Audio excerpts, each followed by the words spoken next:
Chris, just describe what it is like there in the square, because I was just overcome, the tens of thousands of people from all around the world, and they're relatively quiet, waiting for this moment as they're thinking about what Pope Francis meant to them. Loud applause for President Zelensky of Ukraine. Wow. The crowd is erupting for Zelensky as they see him, because the crowd has these large television monitors. And as soon as the shot of Zelensky was shown, there was this huge applause. And hold on, Chris, because I just want to ask, the Rogito last night that was buried with Pope Francis talks about his accomplishments, and he in that talks about war around the world and Ukraine, right, John? Alan? Yeah, absolutely. So the Rogito is the scroll that summarizes the accomplishments of the Pope's life that is placed into the coffin, along with coins that were minted during his papacy. And it does very much emphasize his effort to try to end war. The Pope was extraordinarily active on Ukraine from the very beginning of this conflict. At one point, he actually appointed a personal diplomatic troubleshooter, Cardinal Matteo Zuppi of Bologna, who's the president of the Italian Bishops' Conference, who traveled to Moscow and to Beijing and to Washington and to Brussels to try to bring an end to this conflict, or at least to try to bring some humanitarian relief to it.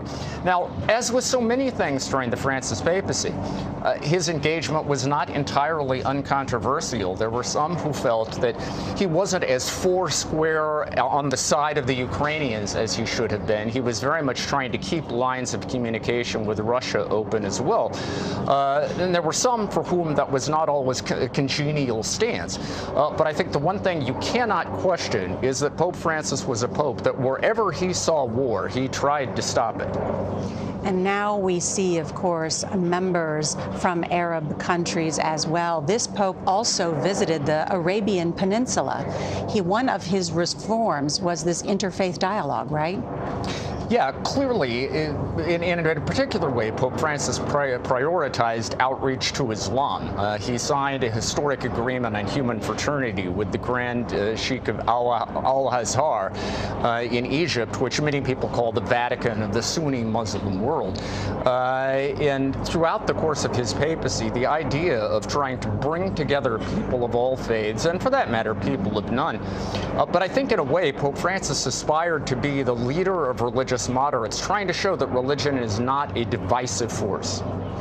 And just on that point, the Rogito, John Dickerson, it said specifically, it note that the pontificate was marked by numerous appeals for peace against the, quote, piecemeal World War III underway in various countries, especially Ukraine, as well as Palestine, Israel, Lebanon, and Myanmar. That piecemeal World War III stuck out to me. The geopolitical role as a peacemaker, but also, Monsignor, it is a part of the pastoral role to reach out into new parts of the countries. You were saying 23 new countries have cardinals as representation. Yes, absolutely. And just at the end of that Rogito, there really is a summary of Pope Francis telling us that he was an exemplary witness of a universal father.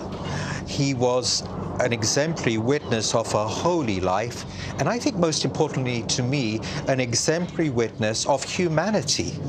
And I think that's the key. He wanted us to be, and this is moving, isn't it, to see Pope Francis, the crowds now welcoming Pope Francis for his final journey out of St. Peter's Basilica.